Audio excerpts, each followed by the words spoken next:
Dale like y suscríbete. Busca tu posición más cómoda. Cierra los ojos y deja que el mundo exterior se desvanezca. Esta no es solo la historia de un héroe cubierto de hierro, ni de un genio rodeado de máquinas y luces. Es la historia de un hombre que aprendió tarde, que cayó antes de levantarse, que confundió poder con control y terminó entendiendo el valor de la responsabilidad, del amor y del sacrificio. Esta es la historia de Tony Stark. Esta es la historia de Iron Man. Antes del metal, antes del reactor encendido en el pecho, antes del nombre que resonaría como un trueno tecnológico en el cielo del mundo, hubo un niño rodeado de ruido. No el ruido de la calle ni el murmullo humano, sino el ruido constante de las máquinas, el zumbido eléctrico de laboratorios interminables, el eco hueco de fábricas donde el acero nacía caliente y salía convertido en promesa o en arma. Tony Stark nació así, entre planos extendidos como mapas de guerra, entre científicos cansados, entre hombres que hablaban de futuro mientras vendían destrucción al presente. La cuna de Tony no fue el silencio, fue la ambición. Howard Stark, su padre, era un arquitecto del mañana. Veía más lejos que los demás, pero miraba menos cerca. Amaba las ideas con devoción y a las personas con torpeza. Tony creció sabiendo que el amor existía, pero que siempre estaba ocupado. Su infancia fue una habitación amplia, llena de juguetes imposibles, circuitos que brillaban como constelaciones diminutas, brazos mecánicos que obedecían con precisión fría, pantallas que respondían a preguntas que nadie más se atrevía a formular. Mientras otros niños aprendían a leer cuentos, Tony aprendía a leer ecuaciones. Mientras otros se dormían abrazando peluches, él se dormía escuchando el latido lejano de generadores y servidores. Y sin embargo, en medio de todo ese brillo intelectual, había un hueco, un espacio silencioso donde debería haber estado la voz del padre, la aprobación simple, la mirada que dice, estoy orgulloso de ti, sin necesidad de que el mundo lo confirme. Tony aprendió pronto que el aplauso se gana con genialidad, no con vulnerabilidad. Y fue brillante. Demasiado. A los 4 años desmontó su primer motor. A los 6 lo volvió a armar mejor. A los 15 ya estaba en aulas donde nadie más se atrevía a sentarse. La gente decía su nombre como si fuera un presagio. Tony Stark, el heredero, el prodigio, el niño que nunca fallaba. Pero por dentro, Tony no se sentía completo. Había una ansiedad suave pero persistente, como un zumbido constante bajo la piel. Una necesidad de demostrar, una urgencia por ser indispensable, como si el mundo pudiera abandonarlo en el momento en que dejara de ser extraordinario. Y así creció, entre copas levantadas demasiado pronto, entre sonrisas confiadas que ocultaban inseguridad, entre chistes rápidos para no quedarse solo con sus pensamientos. Howard murió antes de que Tony pudiera entenderlo, antes de que pudiera reclamarle, antes de que pudiera perdonarlo. Y con esa muerte, Tony heredó algo más pesado que una empresa. Heredó un imperio construido sobre el acero, sobre contratos militares, sobre la idea de que la paz podía forjarse con armas más grandes. Stark Industries era una corona, pero también una jaula. Tony se convirtió en su rey sin haber aprendido todavía qué precio tenía mandar. El mundo lo vio como un genio arrogante, un millonario irresponsable, un niño eterno jugando con tecnología divina.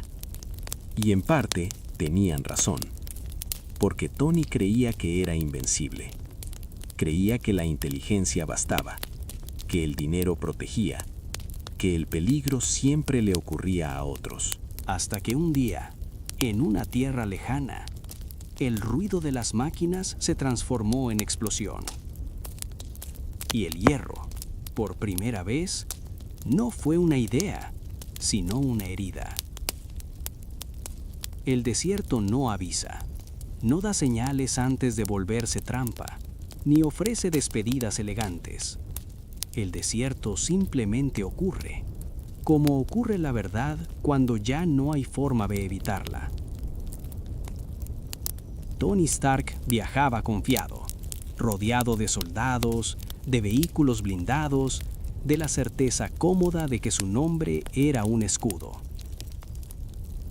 El cielo era amplio, demasiado tranquilo, y entonces el mundo estalló. Una luz blanca, un rugido que atravesó los huesos, el aire convirtiéndose en cuchillas invisibles, el cuerpo lanzado hacia atrás como un objeto sin importancia. En el suelo, entre arena y fuego, Tony sintió algo nuevo. El miedo sin ingenio, el terror desnudo, la comprensión brutal de que la inteligencia no detiene una bala. La metralla entró en su pecho como una sentencia lenta, fragmentos diminutos, avanzando con paciencia cruel hacia el corazón. Cada latido era una negociación con la muerte. Cuando despertó, la luz era sucia, temblorosa, colgando de cables improvisados. Una cueva, no un símbolo todavía, no un mito, solo piedra húmeda, sombras largas, el olor metálico de la sangre mezclado con polvo antiguo.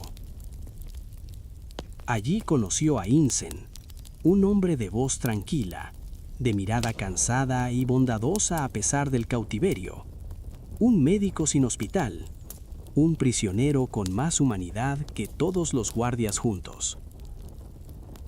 Incen le explicó la verdad con palabras simples, como se explican las cosas cuando ya no tiene sentido mentir.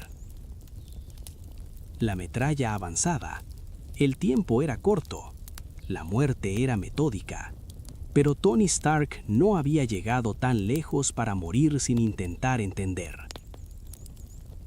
Juntos, en esa cueva donde el mundo parecía haber olvidado el día, construyeron algo imposible. Un imán primero, un artílugo tosco, un reactor improvisado para mantener la muerte a una distancia mínima pero suficiente. El primer reactor no fue elegante, no fue bello, fue desesperado, pero latía. Tony sintió el pulso artificial sincronizarse con el suyo, y por primera vez comprendió que su vida dependía de algo más que su mente, dependía de aceptar ayuda. Mientras los captores exigían armas, mientras pedían destrucción en serie, Tony y Incen fabricaban resistencia. Cada tornillo colocado era un acto de rebeldía silenciosa. Cada soldadura, una negación a seguir siendo cómplice. La armadura nació así, no como símbolo, sino como refugio. Pesada, ruda, imperfecta. Un caparazón para un hombre que por primera vez se sabía frágil. Y cuando llegó el momento, cuando el engaño ya no pudo sostenerse, cuando el aire se volvió gritos y disparos, Incen sonrió. No una sonrisa grande, una serena, porque algunos hombres entienden que salvar una vida vale más que salvar la propia. Tony corrió con el metal pesando toneladas, con el reactor ardiendo, con el corazón golpeando contra el miedo. Escapó envuelto en fuego, en ruido, en caos, y cuando el desierto volvió a abrirse ante él, cuando el cielo nocturno lo recibió sin aplausos ni promesas, Tony Stark se desplomó. Pero no era el mismo hombre que había caído allí. En su pecho no solo latía una máquina, latía una pregunta, una que no lo dejaría dormir nunca más. ¿Qué he construido para el mundo? ¿Y qué debo construir ahora? El regreso no fue un triunfo. No hubo fanfarrias ni discursos bien ensayados. No hubo cámaras preparadas para capturar el momento exacto en que un hombre volvía distinto. Tony Stark regresó a casa con el cuerpo reparado y el alma desordenada. Las luces de su mundo brillaban igual que antes, demasiado limpias, demasiado pulidas, como si nada hubiera ocurrido. Pero él sí lo sabía. Cada pasillo de Stark Industries le pesaba como una pregunta sin respuesta. Cada sonrisa corporativa le recordaba la cueva. Cada contrato firmado en su nombre le parecía ahora una extensión del cautiverio. El reactor en su pecho no lo dejaba olvidar. Latía constante, frío y fiel, un recordatorio silencioso de que su vida estaba sostenida por una solución temporal. Tony dejó de dormir. Las noches se llenaron de imágenes que regresaban sin pedir permiso.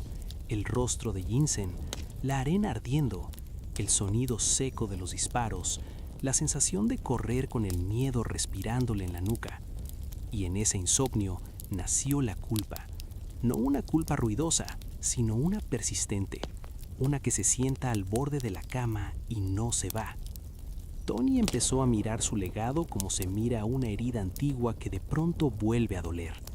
Las armas que había creado, las innovaciones celebradas, los avances técnicos aplaudidos en salas elegantes, todo había llegado a manos equivocadas, no por accidente, sino por comodidad. Y por primera vez, Tony Stark entendió que la neutralidad es una mentira cuando uno tiene tanto poder. Así que hizo lo impensable. En una sala llena de expectativas, con voces preparadas para aplaudir, con accionistas listos para celebrar otro anuncio vacío, Tony habló, y sus palabras cayeron como metal en agua tranquila. Anunció el fin, el cierre, la retirada del negocio armamentista. El silencio fue más fuerte que cualquier protesta. El mundo no estaba acostumbrado a que los dioses del dinero pidieran perdón. Obadiah Stane lo miró con una mezcla de paciencia y decepción.